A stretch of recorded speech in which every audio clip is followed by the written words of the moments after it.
여러분 안녕하십니까? CCNA 매거진 굿데이 첫 소식입니다.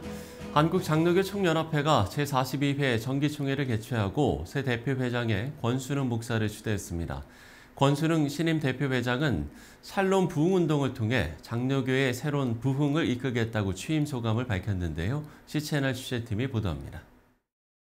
저는 개혁신학에 근거해서 샬롬 부흥이라고 하는 사상과 운동으로 섬기고자 공약을 하고 말씀드린 바가 있습니다. 우리 장로교 신학과 신앙의 뿌리를 둔 그런 우리 한국장로교 총연합회가 되도록 진력을 다하고자 합니다. 한국장로교 총연합회 42대 대표회장에 주다선교회 권순흥 목사가 추대됐습니다. 지난 13일 한국교회 100주년 기념관에서 열린 한국장로교 총연합회 제42회 정기총회. 예장 통합과 합동, 백석과 고신, 기장, 합신, 대신 등 전국 25개 장로교단들이 모인 이날 정기총회는 각 교단을 대표하는 113명의 총대들이 모인 가운데 개최됐습니다. 41대 대표회장 천원 목사의 개회 선언과 권순흥 목사의 사회로 진행된 개회 예배는 공동회장 박병선 목사의 기도와 천원 목사의 설교 순서가 이어졌습니다. 천원 목사는 장로교의 뿌리는 하나님의 말씀에 있으며 장로교회가 개혁신앙 안에서 신앙의 뿌리를 내리길 바란다고 말했습니다. 오늘 우리가 진정 언약의 후예들인가? 우리 한번 같이 돌아봐야 되겠습니다.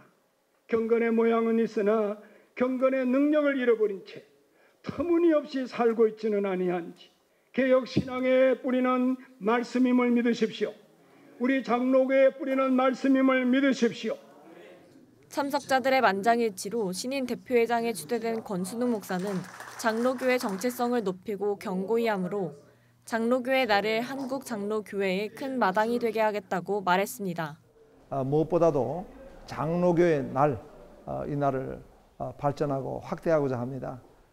그야말로 우리 한국에 있는 장로교회가 참여해서 전 세계 유례를 찾아볼 수 없는 장로교의 부흥이 우리 한국에 이루어졌는데 그것을 참 우리가 드러내고 영광을 돌릴 수 있는 그런 날로 섬기고자 합니다. 이날 정기총회는 상임회장의 이선 목사가 단독으로 출마해 당선됐으며 사무총장의 이석훈 목사가 선임됐습니다. CCNR 뉴스 김지윤입니다. 기독교 한국침례회가 지난 14일 제114차 임시총회를 앞두고 총회장 후보 공개 토론회를 개최했습니다.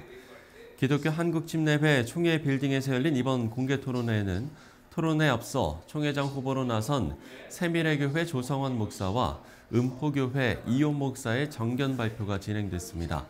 기호 1번 조성원 목사는 교단의 정체성 회복을 위해 최선을 다할 것이라며 침례교회 연합기도회를 회복시키고 발전시켜 나갈 것이라고 말했고, 기호 2번 이온 목사는 교단의 화합을 강조하며 교단의 잃어버린 시간들을 충성과 열정으로 섬겨 회복시키겠다고 말했습니다. 이어진 공개 토론회는 각 후보자에게 전달된 공통 질문과 교단 현안에 대해 답변하는 시간이 이어졌고 출정 예배로 마무리됐습니다. 한편 기독교 한국침례회는 오는 25일 임시총회를 개최할 예정입니다. 세계 최대 복음적 기독교 연합체 세계복음주의연맹 WEA의 서울총회 조직위원회가 지난 15일 여의도 CCMM 빌딩에서 출범 감사 예배를 드렸습니다. 이날 열린 조직위 출범 감사 예배에는 WEA 서울총회 조직위 공동위원장 이영훈 목사가 성경의 절대 권위를 주제로 말씀을 전했습니다. 이영훈 목사는 WEA 총회를 한국에서 개최하며 전 세계가 함께 성경으로 돌아가서 성경의 권위를 회복하길 바란다고 말했습니다. 이번에 우리 WEA 총회를 한국에서 열면서 한국과 함께 전 세계가 성경으로 돌아가자, 성경의 권위를 회복하고 제2의 평양대공원 운동이 다시 한국에서 일어나서 한국을 살리고 세계를 살리고 하나님의 영광을 온천에 드러내므로 우리 예수님 다시 오시는 주님을 재림을 준비하는 모두가 되기를 간절히 소원합니다. 이어서 인사를 전한 WEA 서울총회 조직위원회 공동위원장 오정현 목사는 생각이 다른 사람들끼리 서로 소통하며 하나가 된다면 하나님께서 2025년도 서울총회를 통해 큰 은혜를 주실 것을 믿는다고 말했습니다. 우리 다 같이 한 마음으로 또 우리 좀 부족한 부분들은 서로 같이 소통하면서 같이 세계교회를 복음주의 교회를 같이 마음을 모을 수 있도록 하나님께서 이번 25년도 서울총회를 통하여 큰 은혜를 주실 것을 믿습니다. 한편 2025년 10월에 열릴 예정인 WEA 서울총회는 세계 복음주의 확산 방안 및 현장 선교사들에 대한 보호 등의 주제를 다루며 전 세계 복음주의자들과 함께하는 자리로 서울총회를 통해 성경적 진리를 확산시켜 나갈 거라고 전했습니다.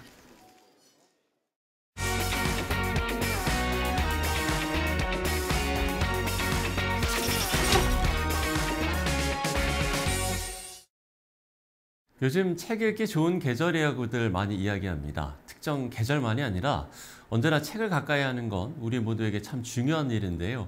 목회자들이 책으로 소통하는 나눔 책방 모임이 있습니다. 올해로 10년이 됐다고 하는데 오늘 스튜디오에 무지개 언약교회 담임 목사이시고 나눔 책방직이신 최육서 목사 모시고 관련 이야기 들어보도록 하겠습니다. 목사님 안녕하십니까? 안녕하세요. 예. 반갑습니다. 자, 나눔 책방이라고 말씀을 드렸는데요. 먼저 어떤 모임인지 소개를 해주시죠. 나눔 책방은 온라인상에서 운영되는 책방입니다. 네. 감리교 목회자들이 함께 책을 나누는 모임인데요. 한 달에 한 권씩 온라인상에 올려져 있는 책을 보고 네. 신청을 하면 무료로 보내주고 있습니다. 전국에 11개 지역에 나눔 책방이 열려져 있고요. 예, 예. 한 달에 한 50여 종류의 책 500여 권을 매달 나누고 있는 그런 모임입니다. 예. 회원이라고 해야 될까요? 함께하는 분들과 또 이렇게 나누는 책의 규모도 좀 궁금한데 이 부분도 추가적으로 설명을 해주신다면요. 감리교회는 전국이 11개 연회로 구성되어 있고요. 각 연회의 책방이 다 지금 조직이 되어 있습니다. 2014년에 처음 시작이 됐었는데 거기가 바로 서울 남연회라고 하는 연회입니다. 서울 남연회 교회 수는 한 468개 정도 되고 목회자 수가 한 1175명 정도가 되는데 서울 남연회 그 목회자들 가운데 400여 명이 우리 나눔 책방에 가입돼 있고요. 전국적으로 보면 6,500교회에 한 11,800명 정도의 감리교 목회자가 있는데 우리 11개 나눔 책방에 가입돼 있는 목회자들의 수가 2,500명 정도가 됩니다. 그리고 나눔 책방과 동시에 또 자매 밴드를 운영을 하고 있는데 네. 목회 자료 나눔과 그리고 스토리 뱅크라고 하는 밴드가 또 있습니다. 거기에 가입된 숫자가 한 1,000명 정도 되니까 합하면 한 3,500명 정도의 멤버가 가입돼서 책을 나누고 있습니다. 나눔 책방에는 누구라도 가입할 수 있어요. 감리교 목회자라면 누구라도 가입할 수가 있고 그리고 요즘에는 해외 교포 목사님들하고 그리고 선교사님들이 가입을 하고 있고 네. 책을 받고 나누고 있습니다. 그렇군요. 그럼 해외로도 보내줍니까? 예. 근데 해외에 계신 분들이 책을 받을 때는 국내에서 페이퍼북을 받는 것보다 훨씬 더 빨리 받을 수 있죠. 이북으로 보내드리거든요. 그렇군요. 예. 처음 이 나눔 책방이 시작된 계기도 궁금한데요. 나눔 책방을 처음 열 때는 아주 단순한 생각을 가지고 시작을 했습니다. 두 가지 생각을 품었는데 첫 번째로는 목회자들이 좋은 책이었지만 그때 여유가 없어서 그 책을 읽지 못했다. 그렇다 그러면 그건 당사자의 안타까움일 뿐만 아니라 교회 전체의 부끄러움이다. 이제 그런 생각이 들었었고요. 그런데 두 번째로는 한 권의 책이 목회자들에게 주어진다면 그만큼 목회력이 상승되는 것이다. 그런 생각을 가졌습니다. 제가 존 러벅이라고 하는 분 아주 오래된 지혜라는 책 중에 나오는 이야기 하나가 있는데 이런 내용입니다. 누구나 좋은 책을 1시간 동안 읽으면 1시간 전보다 더 나은 존재가 되고 더 행복한 사람이 될 것이다. 저도 경험을 했고 이 말이 맞다고 생각을 합니다. 그래서 교회에 어떤 그 목회력을 높이는 방법은 목회자들한테 책을 갖게 하는 것, 읽게 하는 것이다. 이제 그런 생각을 가졌었죠. 네. 그렇군요. 지난 10년 동안 함께 나눈 책들, 글쎄 어떤 종류인지도 좀 궁금하고요. 사실 목회자들이 바쁘게 목회 현장에서 있다 보면 당장 급한 종류의 책들만 찾게 됩니다. 그래서 책이 편협하게 편중돼서 책을 선택할 때가 많은데 우리 책방에서는 몇 가지 생각을 가지고 책을 선별을 하고 있습니다. 제일 먼저는 목회에 필요한 기본적인 소양이 될 만한 신학서죠. 그 다음에 두 번째로는 당장 목회 현장에서 시급한 어떤 그 일들을 알려주는 정보를 담고 있는 책들, 그리고 인문학 서적들도 빠짐없이 선정을 해서 나누고 있고요. 그러다 보니까 이제 그 책방에서 책을 찾아보시는 목회자들은 그동안 자기 관심 밖에 있었던 분야에 대한 책들도 접하게 되고, 그래서 새로운 그 목회적인 관점을 열 수 있었다. 이제 그런 이야기들도 나누고 있습니다. 예. 지금 이제 방금도 뭐 말씀을 해주셨지만 어떤 새로운 인사이트를 좀 여는 계기가 됐다 이렇게 말씀을 해주셨다고 하는데, 그럼 실제로 좀 피드백들 많이 좀 있습니까? 어떻습니까? 사실은 책을 받고 그 받은 내용을 가지고 한 번이라도 책을 받은 내용을 스토리뱅크에 올려야 그 다음 책을 받을 수 있다는 조건을 걸었었는데 그게 굉장히 부담이 되시는 것 같더라고요. 네. 근데 그때 올라왔던 내용들은 자기가 목회 현장에서 지금 굉장히 고민에 빠졌었는데 또 목회 현장에 어떤 어려움이 있었는데 마침 이 책을 받아보면서 길을 얻게 되었다. 어떤 인사이트를 찾게 되었다. 이제 그런 얘기를 듣기도 하고요. 그래서 그런 것들이 책방을 운영하는 책방지기들한테는 굉장히 보람이죠. 네. 예. 지금 말씀을 하시는 거에서도 그 보람이 느껴지는 것 같습니다. 저희가 이렇게 계속 책을 이야기하고 있으니까요. 책을 나눈다는 의미, 이런 좀 본질적인 이야기도 해봐야 될 것 같습니다. 네. 어떻게 의미를 부여하시겠습니까? 만약에 목회자를 과일 나무로 비유를 한다면 목회자가 맺는 그 열매가 뭐 설교가 아닐까 그런 생각을 해봅니다.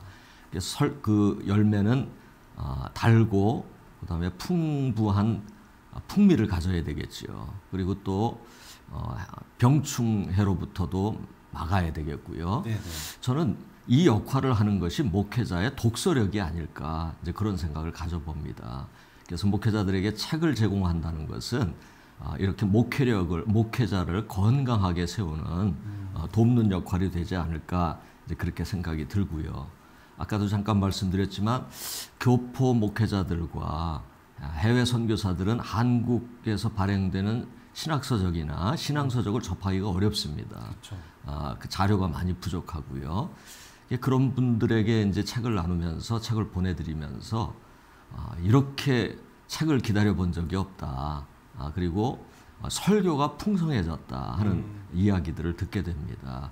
예. 그런 점에서 저는 목회자들에게 책을 나눈다는 건 목회자를 섬기는 목회와 같다. 목회자들의 목회를 섬기는 일이다. 이제 그런 생각을 갖습니다. 예.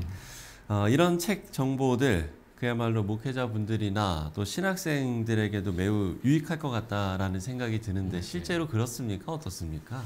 많은 도움을 받고 있다고 얘기들을 듣습니다. 그리고 특별히 이제 책방이 10년이 돼가면서 책방지기들이 책을 선별할 때 그 최근에 이슈가 되는 부분들, 근데 그걸 굳이 목회자가 자기 돈을 내서 사기는 부담스럽지만 이 이슈에 대해서는 목회자들이 관심을 가져야 되겠다 하는 부분들은 이제 책을 선별해서 소개를 하고 있거든요. 네. 예를 들면 최근에 이제 그 연회마다 연회 책방들이 관심을 가지고 나누고 있는 책의 종류가 하나 있다면 초고령 사회에 교회가 이들을 어떻게 맞이하고 또 그 인지장애를 가지고 있는 분들과 그들의 가족들을 어떻게 우리가 목회해야 될 것인가. 네네. 사실 사회에서는 관심이 많은데 교회에서는 아직 준비가 안 돼 있다고 생각이 들어서 그런 종류의 책들을 최근에 많이 나누고 있고요. 그러다 보니까 그동안 관심을 가지지 않았던 주제들에 대해서 목회자들이 함께 관심을 갖게 되는 일들이 일어나고 있는 것 같아요. 예. 네, 이제 10년이 되셨습니다. 앞으로 이 책 모임이 어떤 방향으로 또 어떤 모습이었으면 좋겠다라는 바람 또 비전도 있으실 것 같은데요. 네, 끝으로 한 말씀 해주신다면요. 책방을 열고 1주년 때 그 책방 가입자 수가 10배로 늘었습니다. 그리고 그 이듬해 2주년이 됐을 때는 우리 한 개의 책방이 11개 책방으로 늘어났고요. 그리고 10년이 된 지금은 책방에 가입된 그 멤버 수가 100배로 증가를 했거든요. 처음에 비하면 100배로. 예. 저도 깜짝 놀랐고 네. 그러면서 앞으로 10년을 내다볼 때는 어떻든 이런 그 뜨거운 그 열정 또 책에 대한 이런 관심들을 더 나은 방향으로 승화시켜야 되지 않을까 이제 그렇게 생각을 했습니다. 그래서 지금까지는 책방으로 운영이 됐는데 네. 앞으로는 책마루 운동으로 가야 되겠다 생각을 합니다. 책마루요? 예. 네. 방의 생활은 개별적인 생활이었다면 마루는 온 가족이 함께 모여서 대화하고 정보를 나누고 공동의 작업을 할 수가 있고 또 창조적인 일을 계획할 수도 있는 공간이라고 생각이 들었고요. 네네. 그 마루라고 하는 말은 오늘날로 치면 플랫폼이라고 그렇게 얘기할 수 있을 것 같습니다. 책을 중심으로 한 목회자들의 플랫폼이 필요하지 않을까 그런 생각을 가져보거든요. 예. 사실 그동안 아까도 잠깐 말씀드렸지만 책방, 나눔 책방과 더불어 이제 책을 읽고 거기서 발견된 스토리들을 함께 나누는 밴드를 별도로 운영을 했었고요. 그리고 목회 자료를 나누는 일을 다른 밴드에서 같이 했었거든요. 별도로 운영이 됐었는데 이걸 하나로 해서 책을 읽고 책을 나누고 읽은 내용 속에서 스토리를 찾고 또 목회하면서 목회 현장에서 그 성공적으로 열매를 맺었던 것들을 본인만 소유하는 것이 아니라 그걸 함께 나누는 어떤 장이 열려져야 되지 않을까 이제 그런 생각을 가져봅니다. 사실 한국 교회는 중소형 교회가 대부분인데 그렇죠. 1인이 목회하거든요. 그러다 보면 목회 자료에 대한 그 빈곤함이 있을 수가 있는데 이렇게 함께 나누게 된다면 그 목회자 한 분 한 분을 잘 섬기는 일이 되지 않을까 이제 그런 생각을 가져보게 됩니다. 그리고 사실 목회자들 사이에 네. 넘을 수 없는 일종의 벽 같은 것들이 사실 존재하거든요. 어느 학교 출신이고 나이에 대한 벽도 있고 그런데 책을 나누다 보니까 책을 나누는 순간은 그런 벽이 다 사라지는 걸 체험을 했거든요.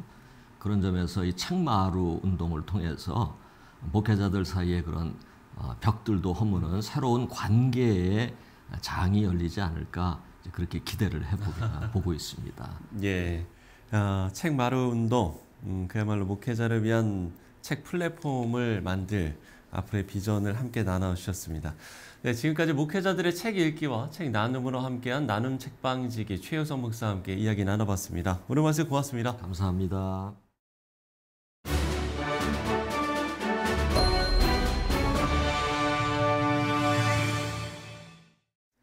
앞서 나눈 이야기처럼 책은 한 사람의 인생에서도 매우 중요합니다. 신앙과 인격의 성숙을 위한 책들 많이 나누고 읽는 계절이 됐으면 좋겠습니다. 시천의 매거진 굿데이 오늘 순서는 여기까지입니다. 시청해주신 여러분 고맙습니다.